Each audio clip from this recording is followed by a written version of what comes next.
Hi, എല്ലാവർക്കും ലേണേഴ്സിൻ്റെ മറ്റൊരു വീഡിയോയിലേക്ക് സ്വാഗതം. SSLC കെമിസ്ട്രിയിലെ അടുത്ത ക്വസ്റ്റ്യനിലേക്കാണ് നമ്മൾ കിടക്കുന്നത്.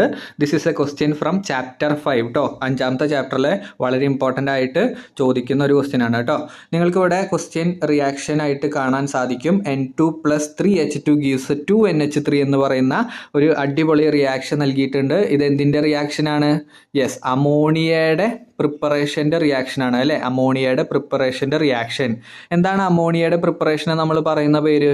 യെസ്, ഹേബർ പ്രോസസ്സ് അല്ലേ. വെരി ഗുഡ്, എല്ലാവരും പറഞ്ഞു ഹേബർ പ്രോസസ്സ്. ഈ ഒരു കാര്യം എന്ത് ചെയ്യണം? നിങ്ങൾ മനസ്സിലാക്കി വെക്കണം. നിങ്ങൾ ചെയ്യേണ്ട കാര്യം ഇത്രയേ ഉള്ളൂ. റിവിഷൻ്റെ സമയത്ത് ഒരു ക്വസ്റ്റ്യൻ കണ്ടു കഴിഞ്ഞാൽ അതുമായി ബന്ധപ്പെട്ട എല്ലാ ടോപ്പിക്കുകളും ഒന്ന് ഓർത്തെടുക്കാനായിട്ട് ശ്രമിക്കുക കേട്ടോ.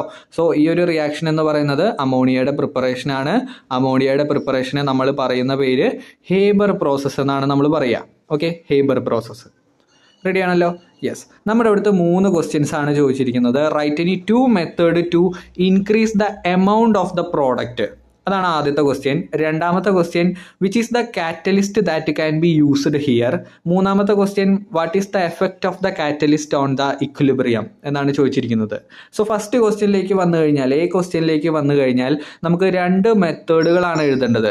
അതായത് പ്രോഡക്റ്റ് കൂടി വരുന്ന രീതിയിൽ, പ്രോഡക്റ്റ് എന്ന് പറഞ്ഞു കഴിഞ്ഞാൽ NH3 ആണ്. ഈ NH3യുടെ അളവ് കൂട്ടാനായിട്ട് നമുക്ക് 2 മെത്തേഡുകൾ ചെയ്യാൻ വേണ്ടി സാധിക്കും.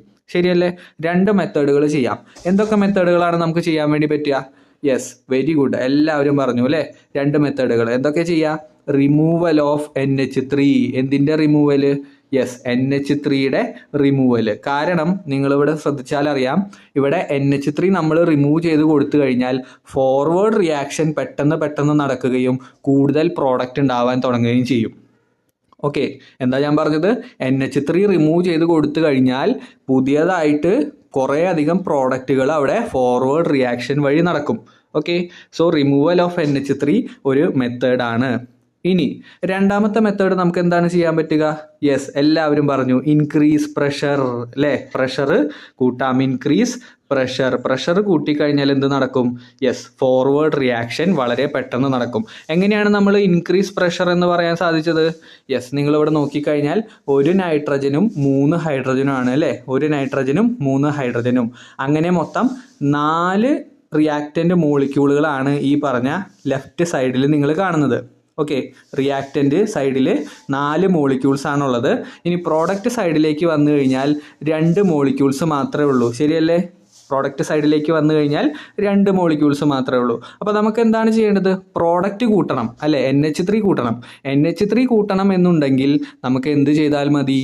യെസ്, പ്രഷർ കൂട്ടിയാൽ മതി അല്ലേ. പ്രഷർ കൂട്ടിയാൽ മതി. അപ്പോൾ പ്രഷർ കൂട്ടിക്കഴിഞ്ഞാൽ മോളിക്യൂൾസ് കൂടുതലുള്ള സ്ഥലത്ത് നിന്ന് കുറവുള്ള സ്ഥലത്തേക്കായിരിക്കും റിയാക്ഷൻ നടക്കുന്നുണ്ടാവുക. ഓക്കെ, അപ്പോൾ ഇവിടെ മോളിക്യൂൾസ് കൂടുതലുള്ളത് ലെഫ്റ്റ് സൈഡിലാണ്. അപ്പോൾ ലെഫ്റ്റ് സൈഡിൽ നിന്ന് റൈറ്റ് സൈഡിലേക്ക് പ്രോഡക്റ്റ് ആയിട്ട് രൂപീകരിക്കണമെങ്കിൽ നമ്മൾ എന്ത് കൂട്ടി കൊടുക്കണം? പ്രഷർ കൂട്ടി കൊടുക്കണം. ഓക്കെ, സോ കൃത്യമായിട്ട് നിങ്ങൾ ശ്രദ്ധിക്കുക. രണ്ടാമത്തെ പോയിന്റ്, ഇൻക്രീസ് ദ പ്രഷർ കൂട്ടിയാൽ നമുക്ക് എന്ത് കൂട്ടാൻ വേണ്ടി സാധിക്കും? യെസ്, NH3യുടെ അളവ് കൂട്ടാൻ സാധിക്കും. അതായത് പ്രോഡക്റ്റിൻ്റെ അളവ് കൂട്ടാൻ സാധിക്കും. ഓക്കെ, സോ അത് ക്ലിയർ ആണെന്ന് വിചാരിക്കുന്നു. ഈ ഒരു ടോപ്പിക്ക് കൃത്യമായിട്ട് പഠിച്ചു വെക്കണം. പരീക്ഷയ്ക്ക് സ്ഥിരമായിട്ട് ചോദിക്കാറുള്ള ഒരു ടൈപ്പ് ഓഫ് ക്വസ്റ്റ്യൻ ആണ് കേട്ടോ ഇത്. ഇനി B question, which is the catalyst that can be used here. ഈ ഒരു പ്രക്രിയ എന്ന് പറയുന്നത് ഹേബർ പ്രക്രിയയാണെന്ന് ഞാൻ ഓൾറെഡി പറഞ്ഞു കഴിഞ്ഞു അല്ലേ. ഹേബർ പ്രോസസ്സാണ്. ഹേബർ പ്രോസസ്സിൽ നമ്മൾ കാറ്റലിസ്റ്റ് ആയിട്ട് ഉപയോഗിക്കുന്നത് എന്തിനെയാണ്? യെസ്, അയേണിനെയാണ് കാറ്റലിസ്റ്റ് ആയിട്ട് ഉപയോഗിക്കുന്നത് കേട്ടോ. അയേൺ അല്ലെങ്കിൽ Fe എന്ന് എഴുതിയാലും നിങ്ങൾക്ക് മാർക്ക് കിട്ടും കേട്ടോ. അതായത് നിങ്ങൾ പഠിച്ചു വെക്കുക, ഈ അമോണിയനെ നിർമ്മിക്കുന്ന പ്രോസസ്സിനെ പറയുന്ന പേര് ഹേബർ പ്രക്രിയ എന്നാണ്. ഈ ഹേബർ പ്രക്രിയയിൽ ഉപയോഗിക്കുന്ന കാറ്റലിസ്റ്റ് ചോദിച്ചു കഴിഞ്ഞാൽ അയേൺ ആണ്.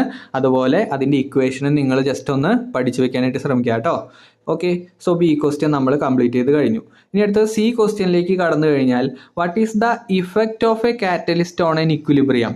അതായത് ഇക്വിലിബ്രിയത്തിൽ കാറ്റലിസ്റ്റിൻ്റെ ഇഫക്റ്റ്, എങ്ങനെയാണ് കാറ്റലിസ്റ്റ് ഇക്വിലിബ്രിയത്തെ എഫക്റ്റ് ചെയ്യുന്നത് എന്നുള്ളതാണ് നമ്മുടെ അടുത്ത് ചോദിച്ചിരിക്കുന്ന ക്വസ്റ്റ്യൻ. സോ അതിൻ്റെ ആൻസറിലേക്ക് നമ്മൾ പോയി കഴിഞ്ഞാൽ നിങ്ങൾക്ക് ഇവിടെ കാണാം, A catalyst increases simultaneously the rate of forward and backward reaction. അതായത് ഒരു കാറ്റലിസ്റ്റിൻ്റെ പ്രവർത്തനം എങ്ങനെയാണ്?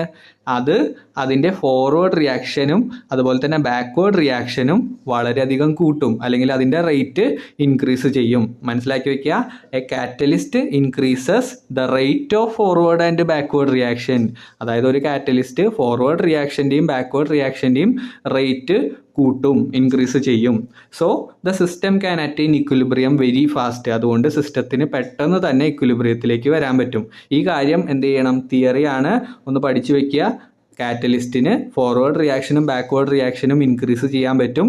അതുകൊണ്ട് തന്നെ സിസ്റ്റത്തിന് പെട്ടെന്ന് തന്നെ വെരി ഫാസ്റ്റ് ആയിട്ട് ഇക്വിലിബ്രിയത്തിലേക്ക് എത്താൻ വേണ്ടി സാധിക്കും. ഓക്കെ, സോ അത് ക്ലിയർ ആണെന്ന് വിചാരിക്കുന്നു. ഈ 3 ക്വസ്റ്റ്യൻസും അടിപൊളിയായിട്ട് പഠിച്ചു വയ്ക്കുക.